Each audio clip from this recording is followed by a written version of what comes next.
مجھے دور نہ کہنا،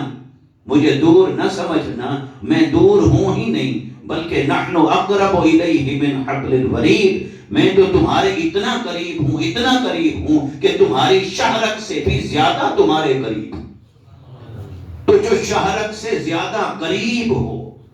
پھر وہ اپنے آپ کو فرمائے ہوا کہ وہ اللہ، تو بری تعالیٰ پھر اس کے لیے عربی زبان میں کیا دوسرا لفظ نہیں ہے جو قریب پر دلالت کرے، تو وہ بھی موجود ہے، ھذا۔ تو پھر تو یوں فرمایا جا سکتا تھا قل ھذا اللہ احد، اے حبیب صلی اللہ علیہ وسلم آپ فرما دیجئے کہ یہ اللہ ایک ہے، یہ اللہ جو تمہاری شہرک سے بھی قریب تر ہے، تمہاری جان کے قریب ہے، تمہاری سانسوں کے قریب ہے، تمہارے ظاہر اور باطن کے قریب ہے، یہ اللہ ایک ہے۔ مگر اس نے جس لفظ کا انتخاب فرمایا ہے وہ لفظ یہ کا معنی نہیں دیتا، بلکہ وہ کا معنی دیتا ہے۔ اور دوسرا پھر علماء کرام اور اساتذہ کرام فرماتے ہیں کہ ہووا کے لفظ کے اندر بعد کا معنی ہے، یا دوسرا معنی جس کا امکان ہے وہ ہے غیابت، غائب ہونا۔ تو جو حاضر ہو، موجود ہو، اسے کہتے ہیں یہ، اور جو غائب ہو اسے کہا جاتا ہے وہ۔ مثلا ہم کہیں گے بھئی یہ لوگ، یہ حاضرین، یہ عقیدت مند، یہ اہل محبت، یہ مجمع، لیکن جو نہیں آ سکا یا موجود نہیں، اس کے لیے ہم لفظ استعمال کریں گے وہ ساتھی نہیں آئے، وہ دوست نہیں آئے۔ تو پتہ چلا جو حاضر ہو، موجود ہو، اسے یہ کہا جاتا ہے، اور جو غائب ہو اسے وہ کہا جاتا ہے۔ تو باری تعالیٰ پھر کیا اس معنی کے اعتبار سے جب تو نے اپنی ذات کے لیے فرمایا ہے ہوما کہ وہ اللہ ایک ہے، تو کیا معاذ اللہ تو غائب ہے؟ تو وہ فرماتا ہے فَأَيْنَمَا تُوَلُّوا فَثَمَّ وَجْهُ اللَّهِ، میں غائب تو ہرگز نہیں، میں تو ہر جگہ حاضر ہوں، ہر جگہ موجود ہوں۔ کائنات کے ذرے ذرے کے اندر میرا ظہور ہے، میرے نور مبارک کا، میرے جلوہ مبارک کا۔ ہر سمت جہاں دیکھو گے تمہیں جلوہ حق نظر آئے گا، اگر تمہیں دیکھنے والی آنکھ نصیب ہو جائے۔ تو باری تعالیٰ پھر جب تو ہر جگہ حاضر ہے، موجود ہے، اور دور بھی نہیں قریب ہے، تو پھر تو نے اپنے آپ کو ہوگا کیوں فرمایا ہے کہ قل هو اللہ احد، فرما دیجئے وہ اللہ ایک ہے، وہ اللہ۔ تو اس میں جو مفسرین اور علماء اور اکابرین نے خلاصہ کیا ہے، میں اس وہ نقطہ آپ کی خدمت میں سبق سنانے کے لیے عرض کرنے لگا ہوں۔ وہ فرماتے ہیں یہاں بعد سے مراد ہے بعد ذہنی، کہ اللہ تعالیٰ نے جو اپنے آپ کو فرمایا ہے وہ، اس کا معنی یہ نہیں کہ وہ ہم سے دور ہے یا ہم اس سے دور ہیں۔ اس کا مطلب یہ ہے کہ وہ ہماری عقل کی رسائی سے دور ہے۔ اگر ہماری عقل اسے اپنے پیمانے کے مطابق سمجھنا چاہے تو عقل کی وہاں تک رسائی نہیں، ہمارے حواس کی وہاں تک رسائی نہیں، وہ عقل سے دور ہے، ہماری سوچ سے مابرا ہے، ہماری سمجھ سے مابرا ہے، ہمارے شعور سے مابرا ہے، ہمارے علم سے مابرا ہے، ہمارے تفکر اور تدبر سے مابرا ہے۔ تو اس معنی میں اس نے اپنے آپ کو فرمایا ہے وہ۔ گویا اگر اس کو سادہ طور پر میں یوں عرض کروں کہ اللہ تعالیٰ کی طرف جو شخص جانا چاہتا ہے، اپنا سفر طے کرنا چاہتا ہے، تو اللہ نے فرمایا کہ اے بندے سن، اگر تو عقل کی سواری پہ سوار ہو کر آئے گا میری طرف، تو پھر پہلے سن لے کہ میں ہوں ہوگا، عقل کی مجھ تک رسائی نہیں ہے۔ اگر تو علم کی سواری پر سوار ہو کر آنا چاہتا ہے تو میں ہوں ہوگا، پھر علم کی بھی کما حق ہوں، میری ذات تک رسائی نہیں ہے۔ اگر تو اپنے فہم اور بصیرت کے راستے سے آنا چاہتا ہے تو پھر میں ہوں ہوگا، اور اگر تو اپنے علم، سوچ اور فکر کی بنیاد پر، تفکر اور تدبر کی بنیاد پہ آنا چاہتا ہے تو میں ہوں ہوگا۔ تیری عقل بھی مجھ سے دور ہے، تیرا فہم بھی مجھ سے دور ہے، میں اس سے مابرا ہوں، اور وہ مجھے سمجھنے، جاننے اور مجھ تک رسائی حاصل کرنے سے قاصر ہے۔ تو پھر باری تعالیٰ تیری معرفت کا سفر تو شروع ہونا ہے ہوا سے، ہوا کے بعد ہی تو پھر تیری ذات کے بعد تیری صفات کا کی معرفت حاصل کرنی ہے کہ تو احد ہے تو احد کیسا ہے، تو صمد ہے تو تیری صمدیت کیا ہے، تو لم یلد ولم یولد ہے تو نسب سے پاک ہے، تو ہر قسم کے اولاد اور ماں باپ سے پاک ہے، تو تیری صفات کا تذکرہ تو اس کے بعد ہے۔ یہ پہلا کلمہ جو ہوا ہے، جو تیری ذات پر دلالت کر رہا ہے، اسی لفظ نے ہی میری عقل کو روک دیا ہے، میرے علم کو روک دیا ہے، میرے فہم اور بصیرت کو روک دیا ہے، اور مجھے روک کر جھنجھوڑ کر یہ کہا ہے کہ اگر تو اس راہ سے اللہ تک پہنچنا چاہتا ہے تو نہیں پہنچ سکتا ہے، کیونکہ وہ تو ہے ہوا، وہ تمہاری پہنچ سے دور ہے، تمہاری رسائی سے دور ہے۔ تو پھر بری تعالیٰ میں تجھ پر ایمان کیسے لاؤں، پھر عقیدہ میرا کہاں سے شروع ہو، پھر تیری ذات کو ماننے کا سفر کہاں سے شروع ہو، پھر تیری ذات کے ساتھ میرا تعلق اور تعلق بندگی کہاں سے شروع ہو۔ تو اللہ نے فرمایا کہ اے بندے، پھر قصور تیرا اپنا ہے، کجی تیرے اپنے فہم کے اندر ہے، میں نے تو راستہ تجھے صاف بتا دیا ہے، تو چاہتا ہے کہ تیرا اور میرا معرفت کا سفر ہوا سے شروع ہو، ہوا سے شروع نہیں ہوتا،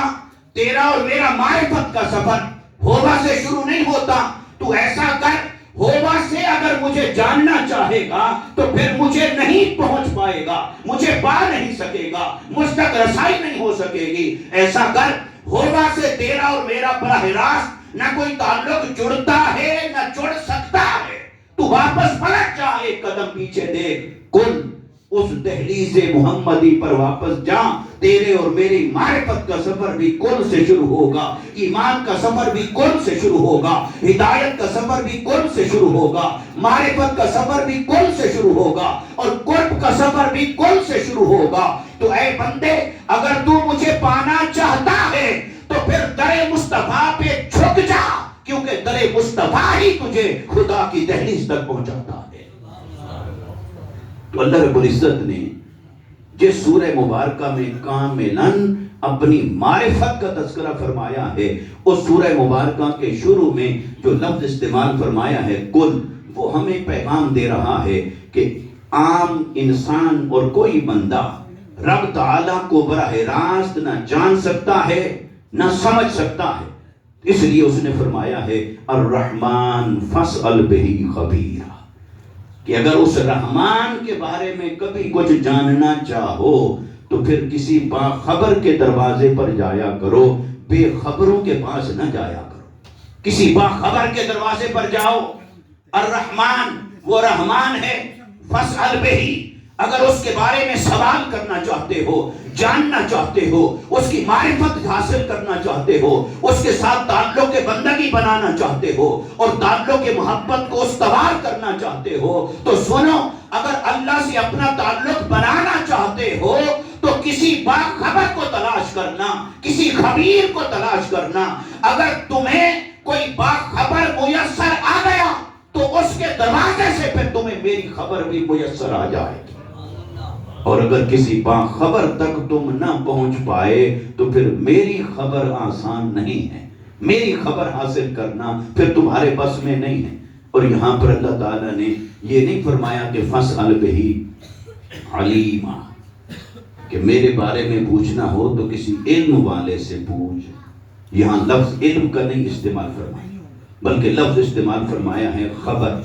کیونکہ علم کبھی تعقل سے آتا ہے، غور و فکر سے آتا ہے، تدبر سے آتا ہے، سوچ سے آتا ہے، اور جو خبر ہے، خبر سوچ کے نہیں آتی، خبر محنت سے نہیں آتی، بلکہ خبر کسی کے دینے سے آتی ہے، خبر بنائی نہیں جاتی، خبر تخلیق نہیں کی جا سکتی، خبر از خود سوچ کر تصور نہیں کی جا سکتی، خبر کو وضع نہیں کیا جا سکتا۔ تو علم کے اندر تو تعقل بھی ہوتا ہے، تدبر بھی ہوتا ہے، علم کی تخلیقات بھی ہوتی ہیں، سوچ بھی ہوتی ہے، اس لیے اللہ تبارک و تعالیٰ نے علم سے بھی بلند درجہ عطا فرمایا ہے خبر کو، کہ کائنات کے بارے میں کچھ جاننا چاہو تو پھر علم تمہاری رہنمائی کر سکتا ہے، لیکن خالق کائنات کے بارے میں جاننا چاہتے ہو تو پھر علم پیچھے کھڑا ہے، اس کی معرفت اس سے آگے کھڑی ہے، اور اس کی معرفت صرف اسی کے پاس ہو سکتی ہے جسے وہ خود اپنی خبر دے،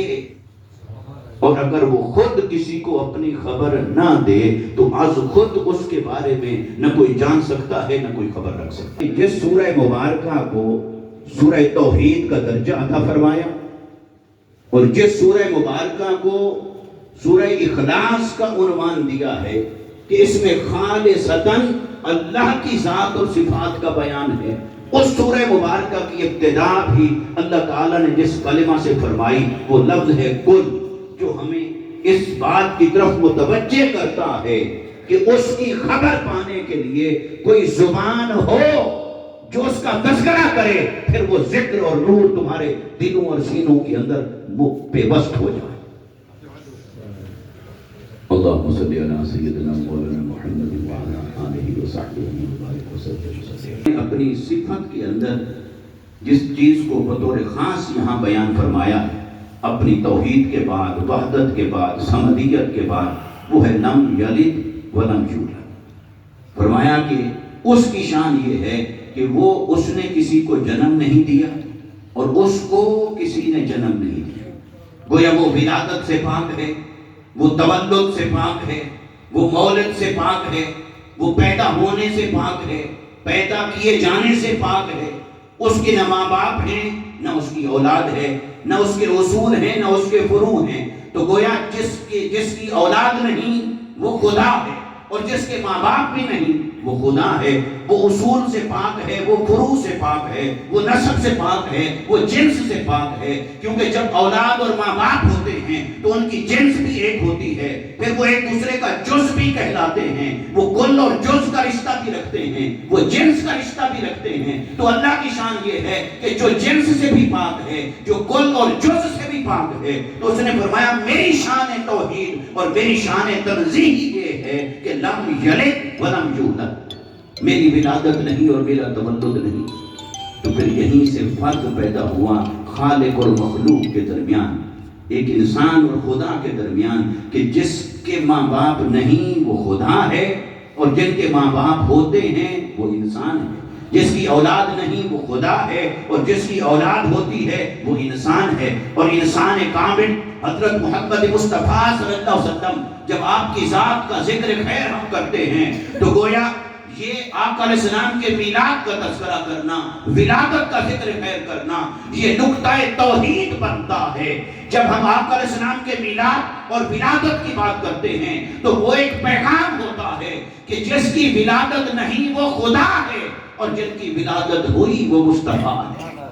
جس کی اولاد نہیں وہ خدا ہے، اور جن کی اولاد اطہار ہوئی وہ پیارے مصطفیٰ ہیں، اور جن کے ماں باپ نہیں اور خاندان نہیں وہ خدا ہے، اور جن کا خاندان بھی ہے، آبا و اجداد بھی ہیں، وہ ذات محمد مصطفیٰ صلی اللہ علیہ وسلم۔ چونکہ قبلہ خواجہ صاحب نے حکم فرمایا آقا علیہ السلام کے والدین کریمین کا تذکرہ کرنا، تو میں یہاں پہنچ کر وہ ذکر اس کے اندر شامل کرنا چاہتا ہوں اصول برکت کے، کہ آقا علیہ السلام کے پھر شجرہ مبارک کو اللہ تعالیٰ نے کیا شان عطا فرمائی، کیونکہ آقا علیہ السلام کو تولد، ولادت، مولد اس کے نسب کے اندر رکھا ہے، اس کے شجرہ کے اندر رکھا ہے۔